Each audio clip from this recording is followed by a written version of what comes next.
Assalomu alaykum hammaga. Rossiyada bo'lgan voqeani hamma eshitdi, hamma ko'rdi. Butun dunyo larzaga keldi. Butun musulmon aqli yig'ladi. Jonim bolam oxirida adadib ketdi. Men umuman o'zimga kela olmadim. Deyarli mana 2 kun, 3 kundan beri umuman o'zimga kela olmayman. Men o'zim farzandlarim bor. Alloh asrasin. Allohim asrasin hammamiz farzandlarimiz. Bunaqa holat hech kimning boshiga tushmasin. O'sha qotil bolaga ham srok berilgan, juda kam berildi. 1 yil 11 oy berildi. Bu juda ham kam. Bitta go'dik, bitta millatchilik qurboni bo'lib ketdi. Begunoh bola.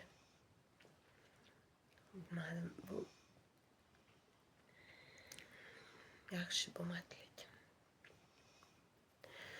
Ko'pchilik o'ziga kela olmayapti bu voqeadan keyin. Mana xafa bo'lganim blogerlar.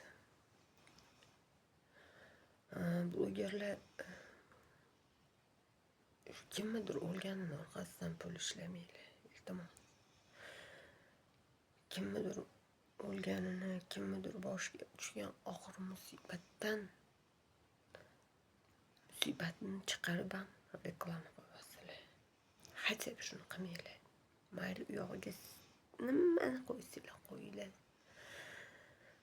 Nimani chiqarsanglar chiqaringlar. Lekin kimnidir boshiga musibat tushganda shuni qo'ymanglar. Reklamadan shuni orqasidan pul ishlamanglar. Hattoki shu bolani orqasidan, shu go'din orqasidan itoatsiz Rossiyada shunaqa bola o'ldi deyapsizlar-da, yana Rossiyani reklama qilyapsizlar.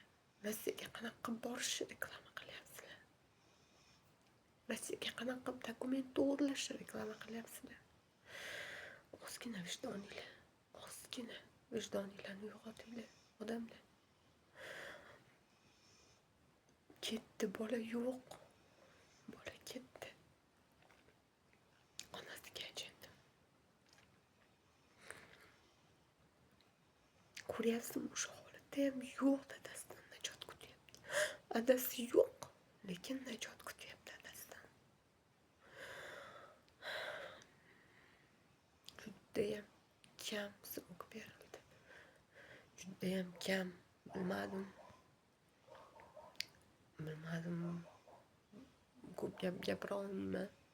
Ko'p gap gapirib men bir nimalarga aralashish xohlamayman, lekin judayam kam srok berildi.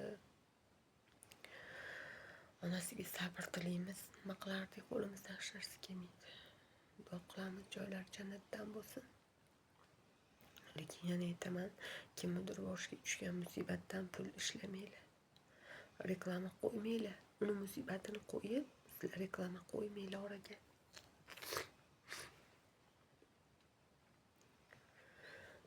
Voy, men вообще o'zimga kela olmayman.